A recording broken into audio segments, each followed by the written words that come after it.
Hello everyone, welcome to my channel. I'm Jordyn and welcome to today's vlog where I am going to be sharing my thoughts on 4 October releases. This is part 1 of 2. I actually have 8 books that have already been approved to read early on NetGalley. They all come out in October. I'm very excited to read them. I thought I would split it into 2 videos, so 4 books in each, to tell you which ones are worth pre-ordering and picking up once they release in October and which ones maybe you can skip.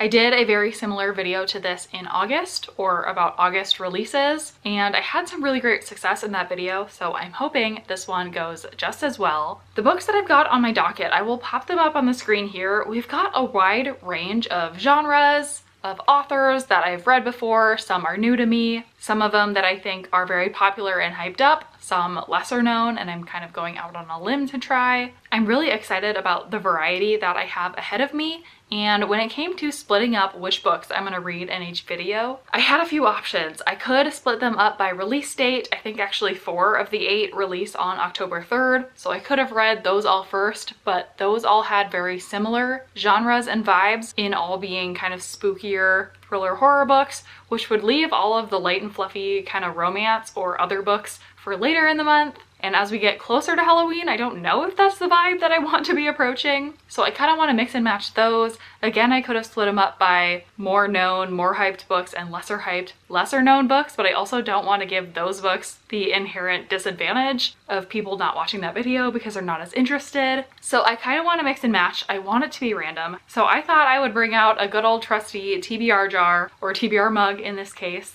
I've taken just little sticky notes and I've written the title of each book on all of them, and we're just gonna pick one out one at a time. I'll pick one right now, I'll read the book, I'll come back and I'll pick another one. We'll do that 4 times for this video and 4 times for the next video, hoping that this gives me a good variety of books to read and review, but the fate is in the mug's hands. So the way I'm going to format this is I'm just going to go ahead and pick a book out of here. I'll tell you what book I'm reading, but I'm not going to talk about the synopsis or anything really until after I've read it. I will come back once I finish the book to give you the full synopsis, what my thoughts were, and whether I would recommend the book to you or who I would recommend it to. Because I have so many books to cover in these vlogs, I think I'm going to limit the B-roll a little bit and really just focus on my thoughts and reviews of the books. And yeah, I'm already running behind this month, so I need to get to it. So I'm going to go ahead and pick the first book.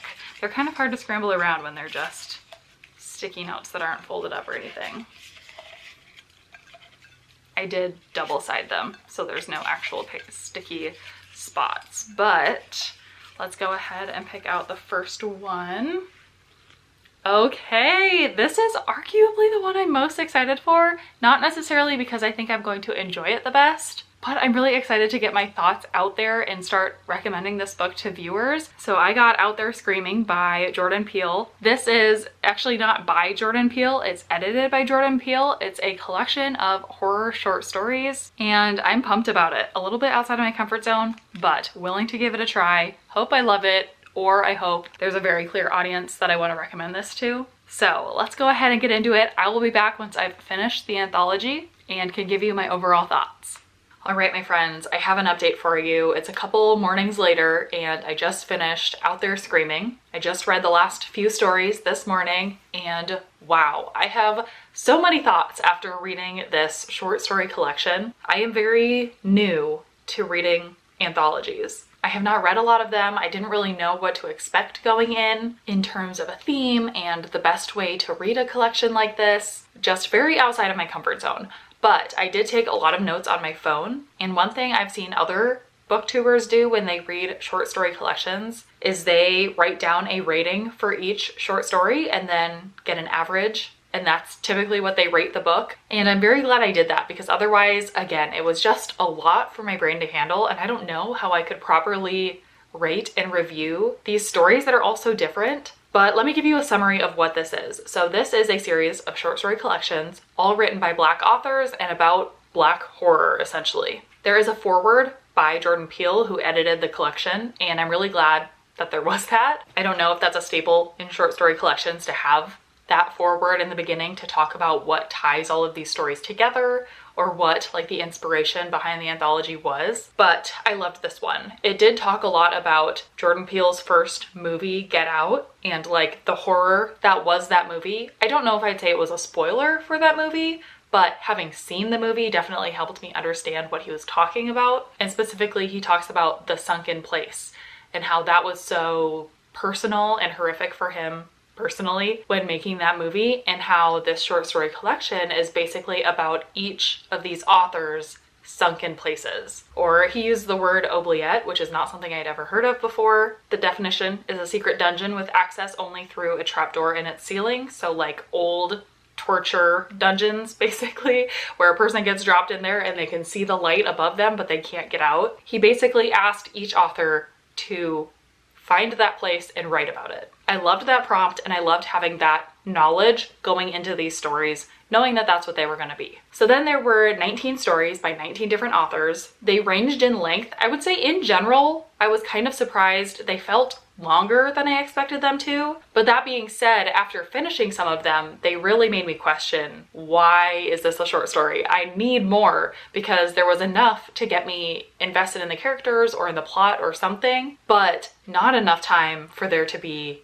a point or a resolution. Again, I'm new to short stories, so I don't know what's normal or what's expected in sort of this subgenre, but overwhelmingly that was the feeling I had, was that I really enjoyed it. I really liked some of the messages. I just wanted more. So as far as my ratings go, of the 19 stories, I had 2 1-stars, which really those were the ones that I kind of started skimming, which is saying a lot for a short story to not be able to finish it, but something about them just felt really, really unreadable to me. 5 of them I gave 2 stars, 4 I gave 3 stars, 7 I gave 4 stars, which was the most common rating, 4 stars, and then I only gave 1 5 stars because even the ones that I really enjoyed and gave 4 stars, again, I wanted more. They could have been 5-star full-length novels. But anyway, averaging that all out, it actually lands at 3.0. So that would be my rating, but I do think I'm going to bump it up 1 more star just because of the message. I enjoy the message because I'm new to short stories.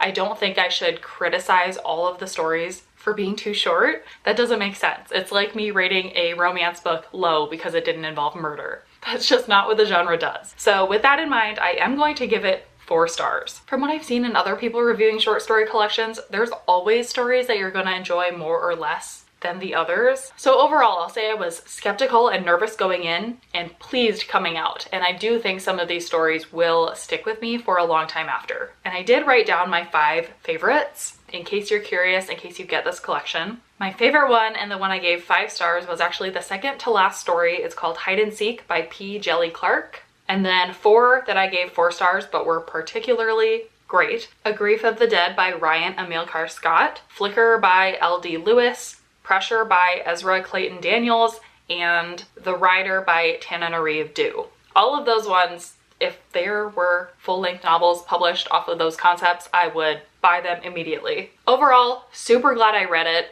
Went outside of my comfort zone, excited to hear what other people think about it, especially those who are a little bit more experienced reading short story collections, but 4 stars, off to a good start.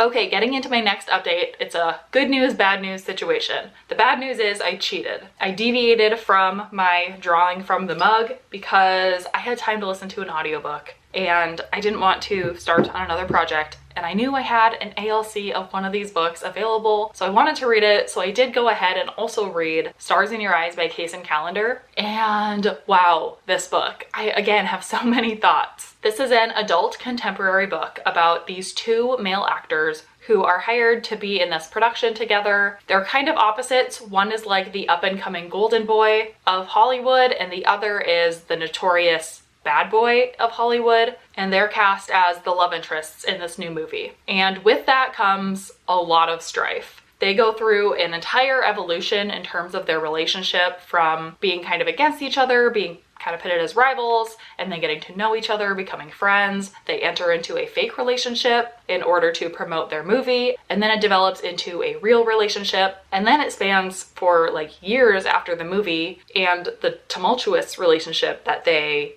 end up having. And without spoiling where it goes after that, I will just say I loved it. This was so emotional and very raw. There are a lot of trigger warnings for this book. The author did read them out at the beginning of the book, but some that come to mind just from memory are sexual assault of a child and an adult, suicidal ideation, depression, homophobia, really toxic relationships with parents. Some of the parts of this book were really difficult to read, but man, it was good. It was impactful. I'm really interested to see what other people think of this book, again, once it comes out and people start reading it. It is very different from the other books that I've read from this author. I've read Felix Ever After, which is a young adult coming of age contemporary book, a little bit lighter in tone, though that one also does have some dark moments in it. It's a little bit lighter just because it is YA. I've also read King and the Dragonflies, which is a middle grade book. So it's interesting getting a little taste of each age range that this author can write. And I do think you can see that kind of evolution and maturity coming out of this author in this book because, again, it is just so emotional. These characters are mature. They go through a lot of growth. They are not perfect characters. They do a lot of messing up and learning. You read a lot about the messiness and the toxic of the Hollywood industry. If you're someone who doesn't like reading about movie stars, then maybe you don't want to pick this one up because it does center that is kind of the plot, but it also critiques it a lot. Very glad that I read it. I am kind of waffling between 4 stars and 5 stars. I don't know why. Something is holding me back from shouting it out as a 5-star book, but then at the same time, I'm like, what didn't I like about it? And what could have been changed to make it into 5 stars? And I can't really think of anything either, so it doesn't feel like 4 stars. I think for now, I'll land at 4.5. I might bump it up to 5 on Goodreads just to give it, you know, the benefit of the doubt and the kind of the boost as an early review, but I really enjoyed it. So with that, I am pumped and ready to get into the 3rd book for this video. Let me first take these out and look for Stars in Your Eyes so I can take that one out. Okay, putting these all back in, and then we will pick my 3rd book.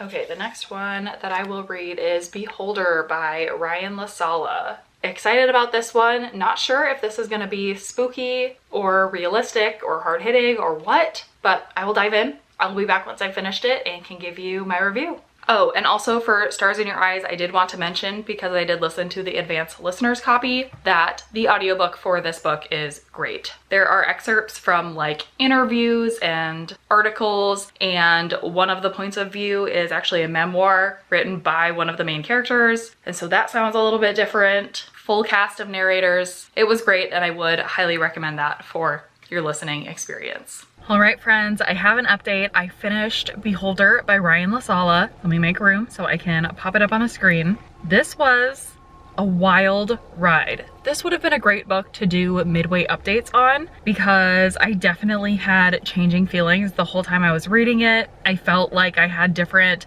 theories and thoughts just going throughout the whole book. I'm sorry if you can hear that beeping of that truck by me, but long story short, I'm so glad I read this book, and I can't wait to see other horror fans review this book. I think some of them are going to really love it. Okay, where do I start in talking about the plot of this book? First of all, the first like 30 pages of this book are some of the most captivating pages that I've ever read. I was so immediately sucked in that if it would have continued on that trajectory, this would have legitimately been my favorite book of all time. I don't know why, the first like scene and couple chapters of this book blew my mind. We're following this main character. I don't even remember what his name is. His name is, oh yeah, how could I forget?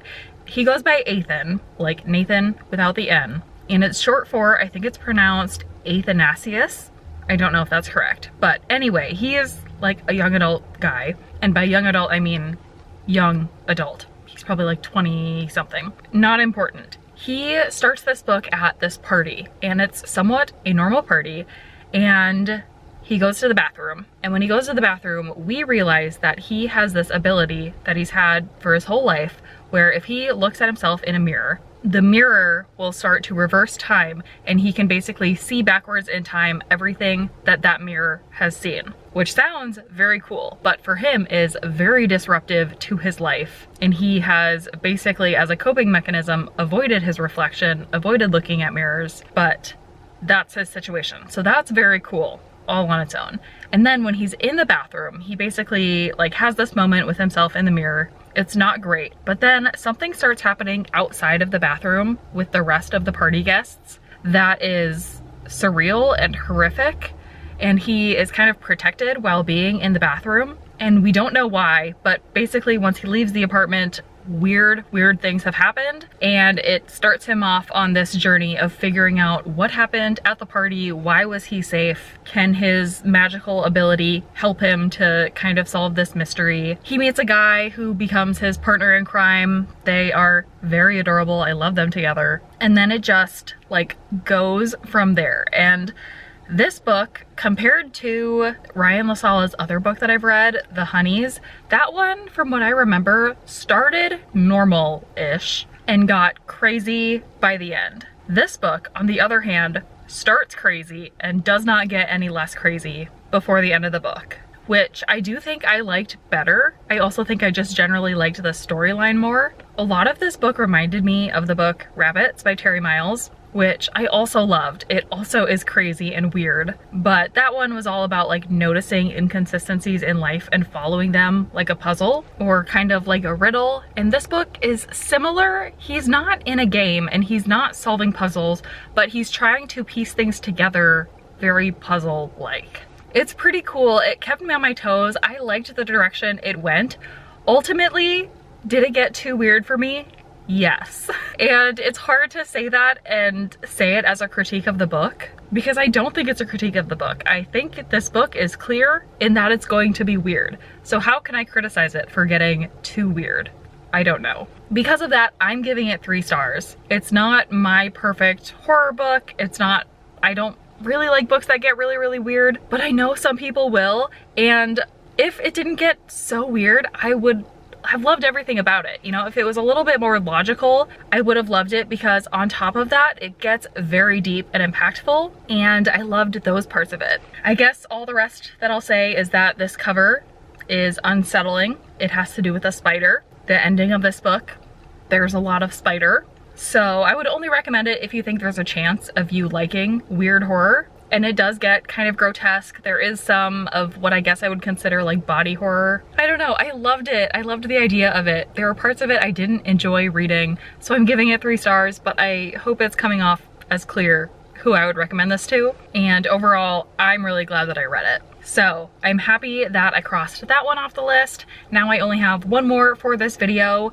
I knew I was gonna be out of town before I was able to finish Beholder and pick my next book, so I did go ahead and draw from the cup and pick my next book, and I landed on The Space Between Here and Now by Sarah Suk, and I have already started that one, but I haven't finished it yet, so I will wait to come back until after I've finished it. I'll give you the final review for that book, and then we will wrap this video up. Alright friends, another car clip. I have another update for you. I have finished the 4th and final book for this video. I have finished The Space Between Here and Now, and my gosh guys, this book was so good. I either got really lucky with these first 4 books that I picked for this video, and I hope that the next 4 arcs I'll be reading are this good too. I'm hopeful that that is the case, because maybe I'm just getting really good at picking books for myself. I don't know, but regardless, this one was such a win, and I'm so excited to talk about it. So this book is a young adult sci-fi book about this main character who is in high school, and she has this disorder. It's called like sensory time warp disorder or sensory time warp syndrome or something like that, where whenever she smells something that has a very distinct smell that she's smelled before, she gets like transported back to that memory and like lives as a ghost and rewatches that memory play out. It can happen at any time. She doesn't know when to expect it. And when she goes back in time, she really is just like a ghost. So she can't touch anything. She can't change anything. She's watching herself in this memory and everyone else who's involved. So like she can't do anything about it, and she also can't leave. And while she is doing that, whenever she gets flashed back to a memory, she disappears in real life. So this is extremely disruptive to her life. She doesn't enjoy it at all. She's scared every time it happens. And it's interesting because it's a well-ish known syndrome. Other people in this world have it. It's extremely rare, but it is known. So it's an interesting thing because when it happens, people like know exactly what's happening to her. They know why she's disappearing, but it's still rare enough that it become such a spectacle, and she is mostly just embarrassed to have this happen to her, and she wants it to stop. And where this book picks up is these instances are becoming more frequent in her life, and she's having a lot of trouble with it because her dad specifically doesn't want to talk to her about it and doesn't want to bring her to a specialist to see if they can make it stop happening.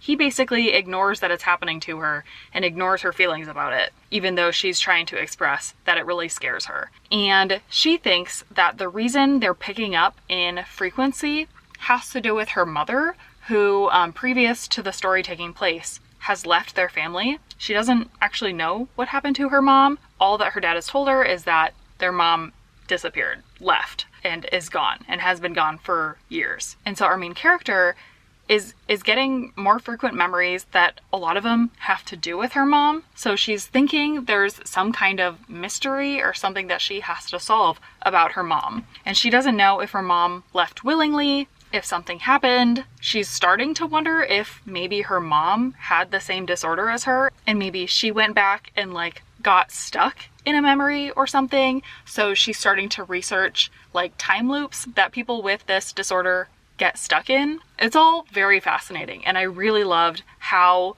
this whole kind of disorder was explained within this book to feel realistic and also very interesting. So I loved that. And then where this book really takes off is our main character decides she wants to go to Korea, which is where her mom is from, and see if she can find her mom or find out more about her mom's life and her family and her parents, and just see what she can dig up.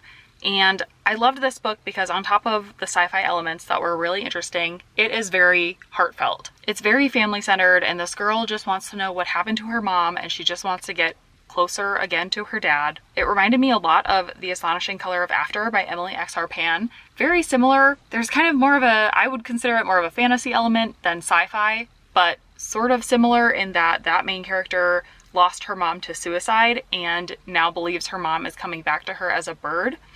And she goes back to visit her mom's family. I believe that one was in Taiwan. And in that book, I think she has really strong synesthesia. So I found that to be a really interesting element. So I drew a lot of parallels between this book, and that book is one of my favorites. It's one of my first favorites that I read on BookTube. So I would highly, highly recommend this one to any fans of that book, and also just to people who think this premise sounds interesting. It's well worth the read. It's not very long, and I felt like it really packed a lot into its fewer pages. So a really great experience. I'm rating it 5 stars, and I'm just glad I picked this out for myself. I'm solidified in my opinion that young adult sci-fi books are some of the best books. I just loved it.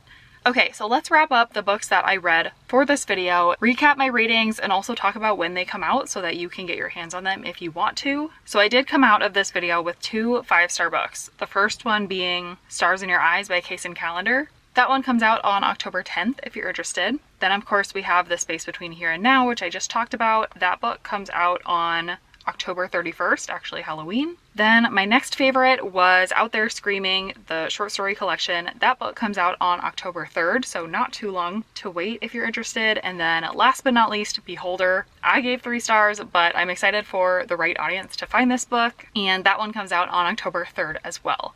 So hopefully this video was entertaining and useful. Please let me know if you are interested in any of the books that I talked about. I would love to know if you're planning on picking any of them up, and keep an eye out for another video very much like this to come out in a couple of weeks, where I will be reading 4 more October releases that I didn't get to in this video. Other than that, I don't think I have anything else, so thank you so much for watching this video, and I will see you in my next one.